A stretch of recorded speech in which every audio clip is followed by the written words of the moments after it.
মৰমৰ ছাত্ৰ ছাত্ৰীসকল, আজি আমি সপ্তম শ্ৰেণীৰ সমাজ বিজ্ঞানৰ পাঠ নং 10 মৌৰ্য যুগৰ পৰৱৰ্তী ভাৰতবৰ্ষ এই পাঠটোৰ অনুশীলনীত থকা প্ৰশ্ন উত্তৰসমূহ কৰিম। 1 নম্বৰ উত্তৰ দিয়া। ক শুঙ্গ বংশৰ পাছত উত্তৰ ভাৰতত কোন বংশৰ ৰজাই ৰাজত্ব কৰিছিল? লিখিবা শুঙ্গ বংশৰ পাছত উত্তৰ ভাৰতত কাণ্ড বংশই ৰাজত্ব কৰিছিল। খ নম্বৰ সাতবাহনসকলে ভাৰতৰ কোন অংশত ৰাজত্ব কৰিছিল?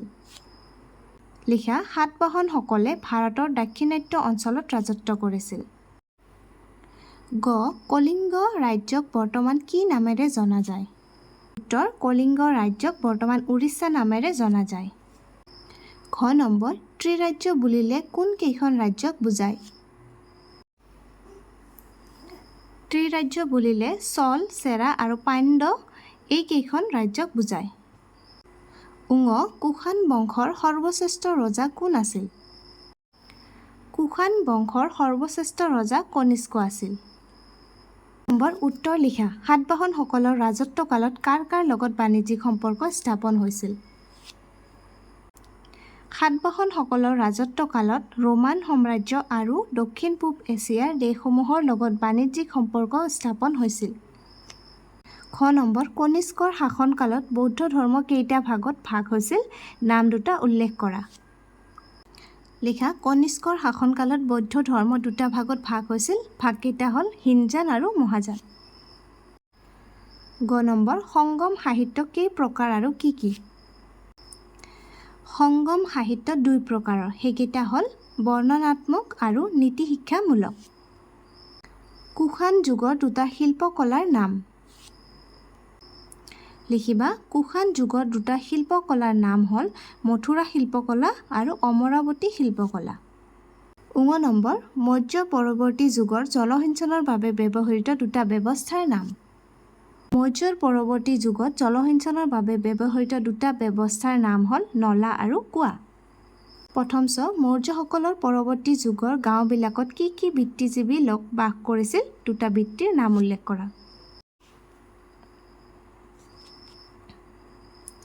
লিখিবা মৌৰ্যসকলে পৰৱৰ্তী যুগৰ গাঁওবিলাকত কমাৰ, কুমাৰ আদি বৃত্তিজীৱী লোকে বাস কৰিছিল। ইয়াত অকল দুটা বৃত্তিৰ নাম লিখিব দিছে নহয়, সেইকাৰণে আমি দুটা লিখিছোঁ, কমাৰ আৰু কুমাৰ। এইটো হস্যইকাৰ দেই, এইটো কাটি ঠিক কৰি লিখি ল'বা দেই। 3 নম্বৰ ক অংশৰ লগত খ অংশ মিলাই চোৱা। ক আছে মহামেঘ বাহন। মহামেঘ বাহন কোনটোৰ লগত হ'ব? কলিংগ। তাৰপিছত অন্ধ্ৰৰ আন এটা নাম সাতবাহন। অন্ধ্ৰৰ আন এটা নাম কি? সাতবাহন। তাৰপিছত কি কৈছে? ইণ্ডো গ্ৰীচসকলৰ বিখ্যাত ৰজা। বিখ্যাত ৰজা কোন আছিল? মিনাণ্ডাৰ। মিনাণ্ডাৰ ইহঁতৰ বিখ্যাত ৰজা। কনিষ্কৰ দৃষ্টি আকৰ্ষণ কৰিছিল কিহে? এইটো গান্ধাৰ শিল্পই। গান্ধাৰ শিল্পই কনিষ্কৰ দৃষ্টি আকৰ্ষণ কৰিছিল। তাৰপিছত সংগম সাহিত্য। সংগম সাহিত্য এইটো তামিল কবি সন্মিলনৰ সাহিত্য আছিল। 4 নম্বৰ শুদ্ধ উত্তৰ বাছি উলিয়া। ক সাতবাহন ৰাজ্য প্ৰতিষ্ঠা কৰিছিল কোনে? সিমুকে। এইটো নহয়, এই দুটা কাটি দিবা। লিখিবা সাতবাহন ৰাজ্য প্ৰতিষ্ঠা কৰিছিল সিমুকে। তাৰপিছত জৱন বুলি শুঙ্গ ইণ্ডো গ্ৰীক কাণ্যসকলক কোৱা হৈছিল। ইণ্ডো গ্ৰীকসকলক শুঙ্গ, তাৰপিছত কাণ্য এইকেইটা কাটি দিবা। জৱন বুলি ইণ্ডো গ্ৰীকসকলক কোৱা হৈছিল। গ নম্বৰ গান্ধাৰ শিল্পৰ মূল বিষয়বস্তু আছিল হিন্দু ধৰ্ম, বৌদ্ধ ধৰ্ম, জৈন ধৰ্ম। এইটো কি হয়? বৌদ্ধ ধৰ্ম। হিন্দু ধৰ্ম আৰু জৈন ধৰ্ম কাটি দিবা।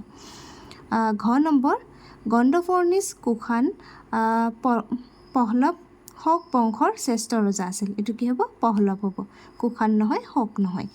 তাৰপিছত জাতক হৈছে গল্প, কবিতা, উপন্যাস। গল্প, কবিতাও নহয়, উপন্যাসো নহয়। লিখিবা জাতক হৈছে গল্প। 5 নম্বৰ সত্য নে অসত্য বাছি উলিয়া। ক কাতন্ত্ৰ আছিল সাতবাহনসকলৰ দিনৰ এখন উল্লেখযোগ্য গ্ৰন্থ। এইটো কি হয়? শুদ্ধ হয়। তাৰপিছত খ নম্বৰ অশ্বঘোষ শক ৰাজসভাৰ এজন পণ্ডিত আছিল। এইটো কি? অশুদ্ধ হয়। অশুদ্ধ বা অসত্য। সংগম সাহিত্য সংস্কৃত ভাষাত ৰচনা কৰা হৈছিল। এইটো কি? অসত্য। মিনাণ্ডাৰে হিন্দু ধৰ্ম গ্ৰহণ কৰিছিল। এইটো অসত্য। এইটো কি হয়? বৌদ্ধ ধৰ্ম। উঙ নম্বৰ প্ৰাচীন ভাৰতলৈ ৰোমান সাম্ৰাজ্যৰ পৰা সোণ আমদানি কৰা হৈছিল। এইটো কি হয়? শুদ্ধ। 6 নম্বৰ তলত দিয়া বিষয়বোৰৰ ওপৰত চমু টকা লিখা ক অৰ্থনীতি সমাজনীতি আৰু সংস্কৃতিৰ ওপৰত আলোকপাত কৰি কনিষ্কৰ ৰাজত্বকাল বৰ্ণনা কৰা লিখিবা কনিষ্কৰ দিনত দেশখন অৰ্থনৈতিক ক্ষেত্ৰত আগবঢ়া আছিল আন্তঃ বাণিজ্য আৰু বহি বাণিজ্য উভয় ক্ষেত্ৰতে কনিষ্কৰ যুগে উন্নতিৰ উচ্চ শিখৰ পাইছিল তেওঁ সাহিত্য সংস্কৃতিলৈ উল্লেখযোগ্য বৰঙণি যোগাইছিল গান্ধাৰ শিল্পৰ নিচিনাকৈ মথুৰা শিল্প আৰু অমৰাৱতী শিল্পকলাই তেওঁৰ দিনত উন্নতি লাভ কৰিছিল প্ৰজাৰ কল্যাণৰ বাবে তেওঁ ভালেমান সামাজিক আঁচনি গ্ৰহণ কৰিছিল এইখিনি লিখিবা খ নম্বৰ মৌৰ্য যুগৰ পৰৱৰ্তী সময়ত সাধাৰণ মানুহৰ জীৱন ধাৰণ প্ৰণালী কেনেকুৱা আছিল বৰ্ণনা কৰা এইটো উত্তৰ তোমালোকৰ কিতাপৰ 102 নং পেজত আছে মৌৰ্য যুগৰ পৰৱৰ্তী সময়ত ৰাজনৈতিক ক্ষেত্ৰত পৰিৱৰ্তন হোৱাৰ দৰে সাধাৰণ প্ৰজাৰ জীৱন ধাৰণৰ প্ৰণালীতো বহুত পৰিৱৰ্তন আহিছিল তাৰ ভিতৰত কৃষি কৰ্ম প্ৰসাৰ নতুন নগৰ গঠন শিল্প উৎপাদন আৰু বেহা বেপাৰ আদিৰ ব্যাপক পৰিৱৰ্তনে উল্লেখযোগ্য তাৰপিছত এইখিনি লিখিবা কৃষিৰ ক্ষেত্ৰত নতুন সঁজুলিৰ ব্যৱহাৰ উন্নত ৰোপণ পদ্ধতি আৰু জলসিঞ্চনৰ দ্বাৰা শস্যৰ উৎপাদন বৃদ্ধি পাইছিল নলা কুঁৱা আৰু কৃত্ৰিম জলাশয় আদি জলসিঞ্চনৰ বাবে ব্যৱহাৰ হৈছিল গাঁৱৰ মুখিয়ালগৰাকী শক্তিশালী জমিদাৰ আছিল তেওঁ বিচাৰক আৰু শান্তি ৰক্ষকৰ ভূমিকা পালন কৰিছিল গাঁৱৰ ৰাজহ আদায়ৰ দায়িত্ব তেওঁৱে লাভ কৰিছিল প্ৰায়বোৰ গাঁৱতে কুমাৰ কমাৰ বাঢ়ৈ শিপিনী আদি বৃত্তিজীৱী লোকে বাস কৰিছিল এইখিনি লিখিবা আজিৰ ভিডিঅ'টি ইয়াতে সামৰিছোঁ আমি অনুশীলনীত থকা আটাইকেইটা প্ৰশ্ন উত্তৰে কৰিলোঁ আশা কৰিছোঁ তোমালোকে বুজি পাইছা আৰু লিখি ল'ব পাৰিছা ধন্যবাদ